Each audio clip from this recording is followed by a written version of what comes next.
এই যে আমাদের বিদ্যালয়ে আমাদের ছেলে মেয়েগুলোকে যেভাবে খাবারগুলো দুধ, ডিম, পাউরুটি, বিস্কুট, কলা দেওয়া হচ্ছে, এইভাবে যদি দেওয়া হয় তাহলে আমাদের ছেলে মেয়েদের যে ঘাটতিগুলো আছে সেই ঘাটতিগুলো আমাদের পূরণ হবে।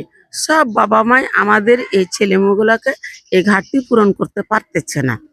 এবং এই আগে যে ছেলেগুলো আমাদের স্কুলগামী টোটালি ছিল না, অর্ধেক ধরেন 50%, কিন্তু এখন 99% আমাদের উপস্থিত হচ্ছে। আসসালামু আলাইকুম। আমার নাম মোসাম্মদ আম্বিয়া খাতুন। আমি পঞ্চম শ্রেণীতে পড়ি। আমার রোল নম্বর 2। আমাদের বিদ্যালয়ে যে খাবারগুলো দেওয়া হয়, যেমন কলা, পাউরুটি, বিস্কিট, দুধ, ডিম, এগুলো দেওয়ার জন্য আমাদের খুবই উপকারী হয়। আমাদের স্কুলে আমাদের বাড়ি যেতে হয় না। আমরা চাই এগুলো প্রতিদিন দেওয়া হয়।